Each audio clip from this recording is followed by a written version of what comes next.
What is up, YouTube? It is Impulse Industries here. We are back today on Black Ops 3 playing some zombies. I was playing a game of Gorod, and I don't know, got kind of bored, so I figured I would start this thing up because it's actually been a little while since we posted a video. Having some little bit of difficulties, but that's none of your concern. We got it. Don't worry, we got this. But yeah. I mean, I don't really know what to say. We're just playing this Gorod match right here. I got the 41. Well, it's actually the Grim Reaper right now, and then we got the Marty McThrees that are pack-a-punched as well, and we actually went down a couple times, some stupid downs that really shouldn't have happened, but I kind of accidentally made that mistake. So we do not have Quick Revive. Yeah, we don't have Quick Revive anymore, but we do have Jug, Speed Cola, Widow's Wine, and Electric Cherry. I got super lucky. Let me tell you something, okay? If you have ever had the pain and misfortune of going through the struggle of trying to get Widow's Wine out of the Wonder Fizz, like, okay, look, if you don't know what the Wonder Fizz is, this bad Johnny right here, I can't buy it because I already have 4 perks, but it costs 1,500, gives you a random perk, you don't know what it is, and yeah, you can pick it up, and it's basically the only way to get perks that aren't in the map. Like Electric Cherry is not in this map. What's up? I can't remember. Widow's Wine is also not in this map, and I think that's it. I'm pretty sure Stamina Up is in here somewhere, but all these other, like, those are the only ones that aren't in there. So that's the only way to get those out of this map. But like, it's super hard to get them for some reason. Really, for Electric Cherry, it is not that difficult to get. It's like it can be hard to get sometimes, but it's not so difficult that it makes you want to split your skull open. Like, if you hit the thing, this probably sounds like a lot, but it's really not. If you hit it 10 times, you're probably gonna get it. And really, that probably does sound like a whole lot, but it's really not. It's, you know, it's pretty compared to Widow's Wine. That is a stroll in the park. I kid you not. There have been times where I was high rounding on not Gorod Krovi, I'm sorry, Drek, and I literally had like 100,000 points, and I just sat there over and over again just trying to get Widow's Wine out of the Wonder Fizz, and it did not come out. Like, never. I think I was at 100,000, and I believe I was at 20,000 when I finally said, screw it, I'm taking Deadshot. Because, like, for some reason, it loves to give you Deadshot. If you don't, now, it probably gives the most, the one it gives the most, I would say, is probably, ooh, I'm thinking. Is probably Mule Kick, because obviously, since nobody wants that trash perk, they're obviously going to give it every chance they possibly could. But past that, if you don't have it, then it's probably Deadshot, Stamina, Electric Cherry, and then way farther down the line is Widow's Wine, because they really don't want to give you Widow's Wine. But yeah, and I got Deadshot so many times. I got sick of seeing it. That Deadshot and oh, Deadshot is also one you can't get on this map. I'm sorry, I forgot about that one. But those two, Deadshot and Mule Kick, are the most prominent ones out of this entire game. It is terrible. I don't know why they did that, but yeah, it really does suck. Try to get that trap pulled. I actually wanted to know this because I haven't just started playing the game, but I was playing the game today, and I kind of noticed it seems like with the Brigand Mark III, if you don't know how it works and you haven't figured it out just from me using it so far, pretty much left trigger, you shoot this yellow ball. Right trigger, if you shoot the yellow ball, it ignites it, makes a black hole, and all that good stuff. I think there's a limit on how many zombies it can actually kill, because like, I've had like groups a few times, groups of zombies, and could you like get off me, please? Thank you. I've had groups of zombies that I shot at them. Get off! I'm trying to use this trap. It's really cool. I like to bounce on it. But I've used the thing before, and it didn't get them all the way through. Oh, I thought I could make it through. Can you actually even get past this thing when you use the trap? Wait, time it perfectly. Boom. Yes, you can. But what's the fun in that? Yeah.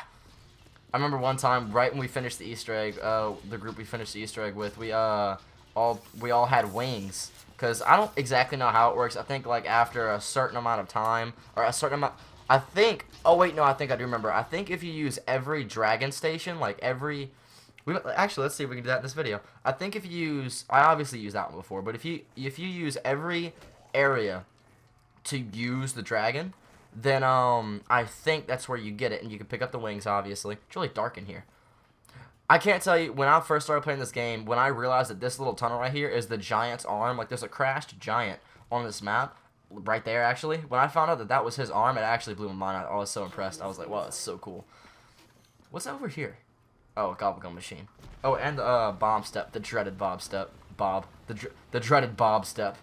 You know that step when Bob comes out and just wrecks your day? No, but the bomb step is terrible. It's by far the hardest part of this entire Easter egg. Alright, Dragon, let's go. They definitely, this is the coolest cinematic effect that they've ever done, I think, because, I mean, they've never done a cinematic effect anywhere near this. Maybe, I mean, cutscenes don't really count. I'm talking about, like, in-game stuff. Really, all they kind of had was, they had, like, the Rift on Shadows, on, Dreisendrach, they had the Wonder Spheres, and, what was it, Zetsubo? On Zetsubo, they had the water spouts that you could like go if you were in the bottom of the bunker. You could go to B, I think. You could kind of like go through the drainage system. That's how you got rainbow water. But other than that, there's not really too many other.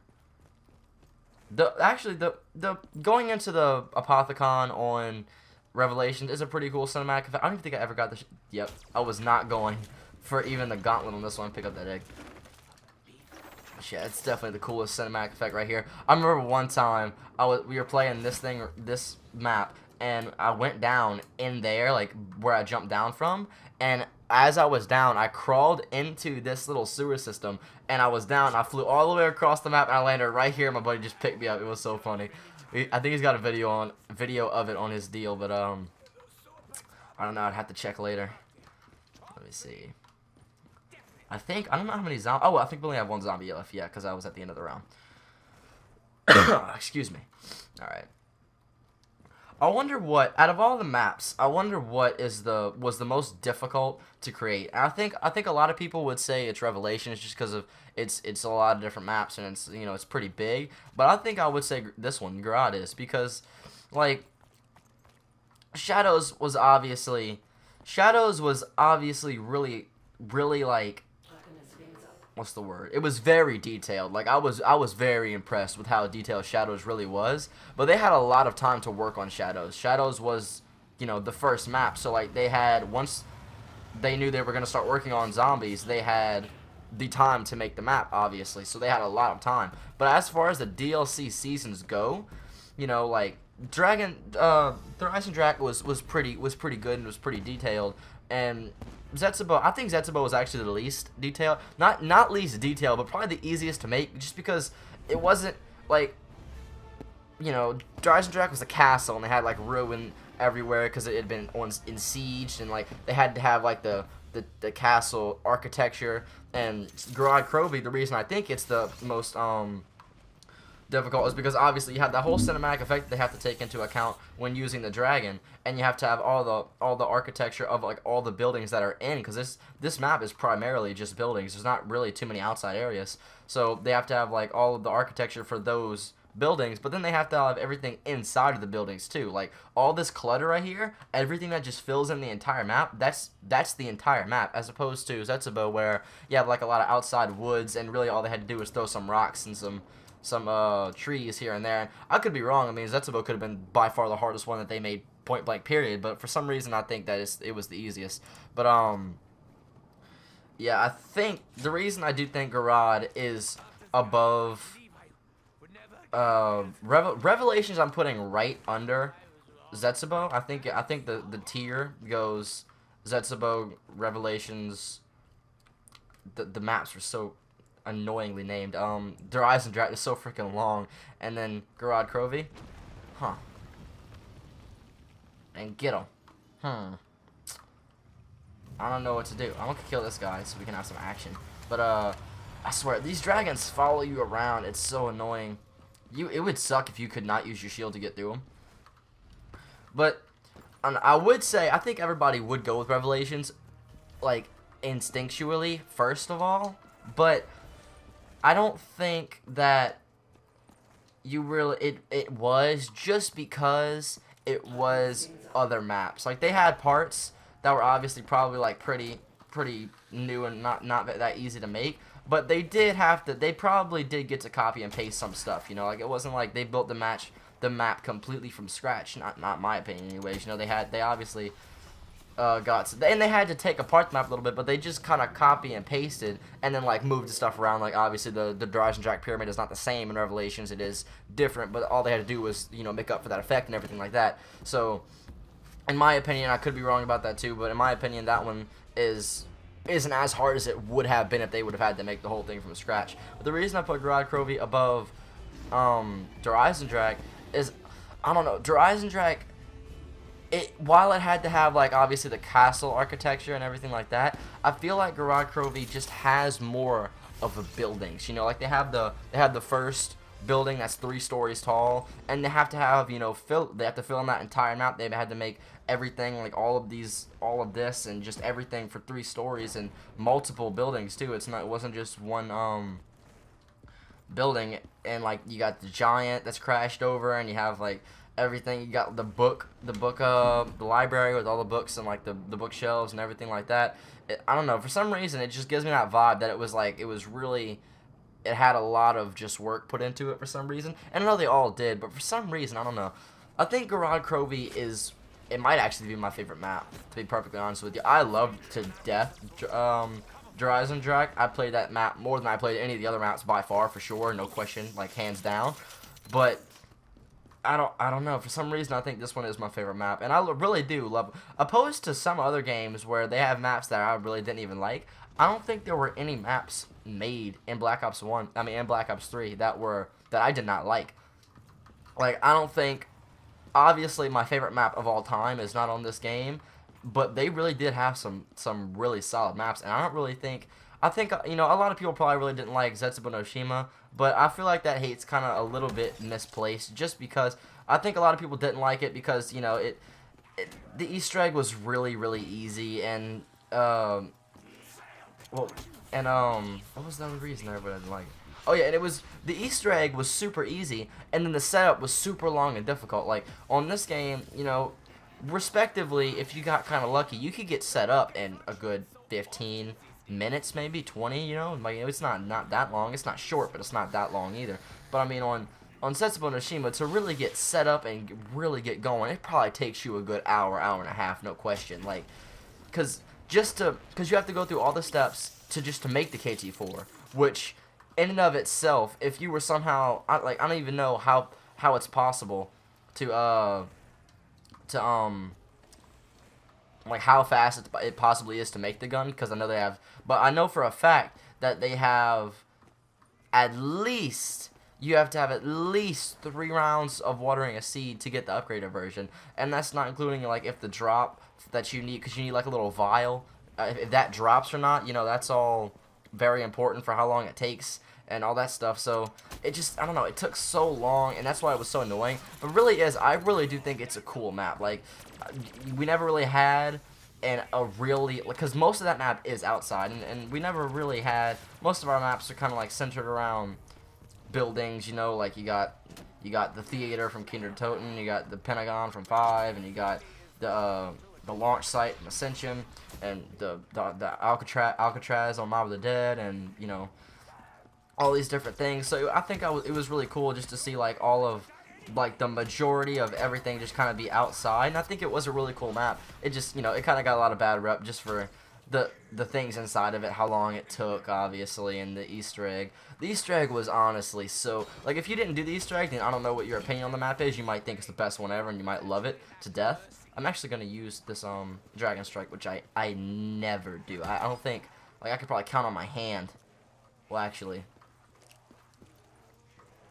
I kind of want them all to be outside so I can kill them all at one time. I don't want to just use them with the... Come on, zombies. Follow me outside, please. Don't be webbed. Oh, I could try to kill a mangler with them. Alright. Kill him! That's pretty cool. I'd never used the Dragon Strike controller, and to be honest, I really should, because it's pretty handy, but I don't know. But, shield. What was I talking about? We're gonna take the roundabout loop. The worst perk ever made. I remember when Mule Kick first came out. Everybody, like, I was flipping out. They added it on Black Ops 1. It came out on for Moon, and then they had an update later that put it on every single map, put it in Kino and all that stuff like that. But it, I remember thinking, like, when somebody first told me what it did, they were like, dude, you can get 3 guns with it. I remember thinking, that is the coolest thing I've ever heard in my entire life. That's the perfect perk. I've always wanted to have 3 guns, and I've always, I was like, I always run into those situations where I wish I could have another gun, but I already have 2 really good ones, and I just can't trade off. I was like, that is the coolest thing I've ever heard. It's great, and now I actually hate it more than I hate, I don't know, anything. It's the worst perk ever. The worst part about the perk is when you believe, like, you got this thing on lock, it's good. You have your weapons set up exactly how you want them. You have the 2 weapons you really want to keep in your main slots, and then your third slot is a not a trash weapon, but like a very expendable one, like the one that if you die and you get picked back up, it's no sweat, you can get the thing back, and even if you don't get it back, it's no problem, that kind of weapon. And then somewhere along the way, as if not Von DeHorld, I'm thinking, as if Jason himself just put his hand into the game and switched your class. You go down and you look down upon your hands, and where is your Apothecon Servant? Or, where are your Marty McThrees, your Ray Gun Mark IIIs, where are they at? And then you sit there and ponder life about how they possibly got into your third slot, and you just can't figure it out. It's not good. It's really not. Alright. But, yeah, I think I kind of just ranted about zombies in general for enough time now. So, just like always, if you look on your screen in front of you right now, you should be seeing the last video we created and the playlist for this game. So if you want to see more videos like this, click on that. And our channel icon will be popping up as well. So if you click on that, it will subscribe you to us. And at the end of the video, I'm probably going to flash just what round I made it to. Like, if I go high, if I don't, then whatever. But, yeah, that's all I got to say, guys. So until next time, we've been Impulse Industries.